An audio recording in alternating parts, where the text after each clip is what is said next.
Hey guys, I'm here with my knife of the year post, and it's going to be Spyderco. Anybody that knows me knows it's going to be Spyderco. And this knife right here, I believe, has to be knife of the year because nobody else has done anything like this.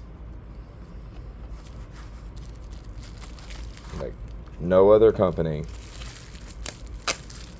probably can do this, and no other company will do it. This is a full production knife in REX121. It's not a sprint, it's not limited availability. You can go to any Spyderco retailer right now and buy this knife for $255 or the G10 for $300. And yeah, I know that's a little expensive, but go look up the raw material cost of REX121. It ain't cheap.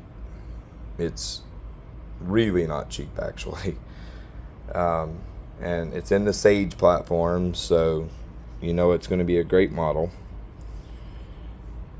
And Spyderco didn't half-ass it on this stuff. They did it right. If you want absolutely insane edge retention, right here.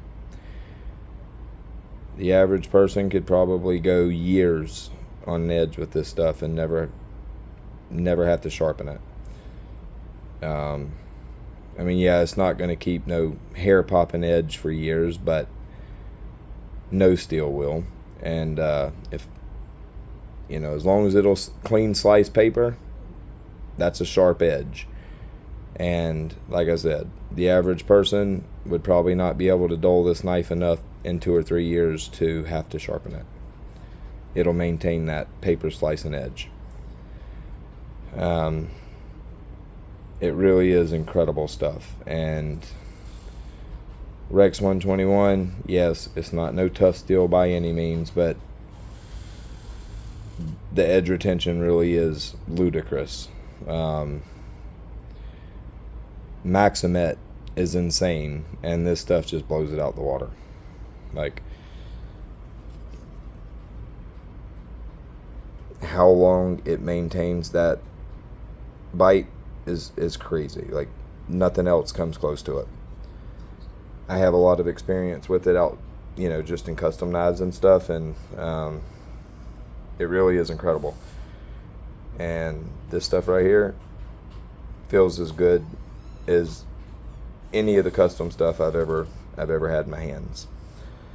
I've been totally impressed with it, and to be honest, I want the G10 one. I need to have one of each, but I'll grab it sooner or later. I know a lot of guys is throwing out knife of the year as, like, you know, China premium knives, but that's not my style. I'm not gonna pick a China piece as a knife of the year. And don't get me wrong, there's some great pieces out there, but not compared to stuff like this. This is, I know it's not innovative because it's just a recycled design, but it's all right here. And what Spyderco's doing with this is impressive. Tell me any other company that's going to do a full production knife in REX121. There isn't any. And the Sage was a great platform for them to pick just because it's great at everything. I love this knife. You got compression lock. They're butter smooth out the box. No blade play. Compression lock is super tough. You're not gonna have lock failures.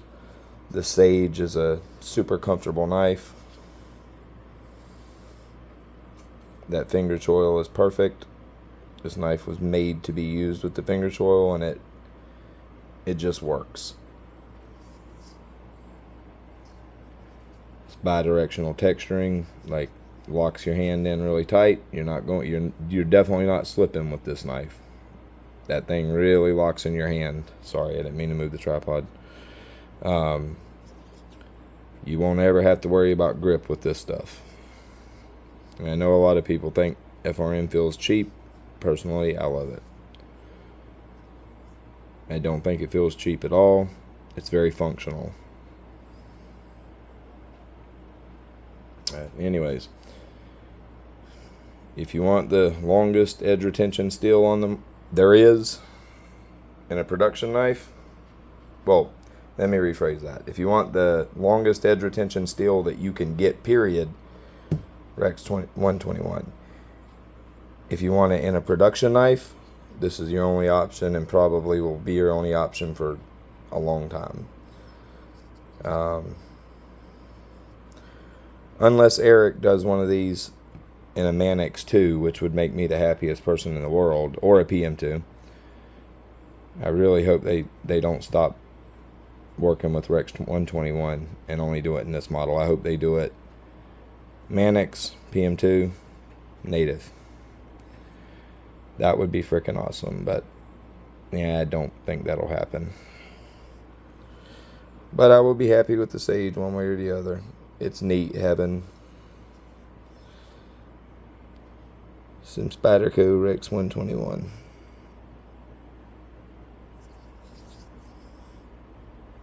Check one out. You can buy them right now. Nothing will cut longer. I guarantee you that. Alright. Happy New Year's, guys.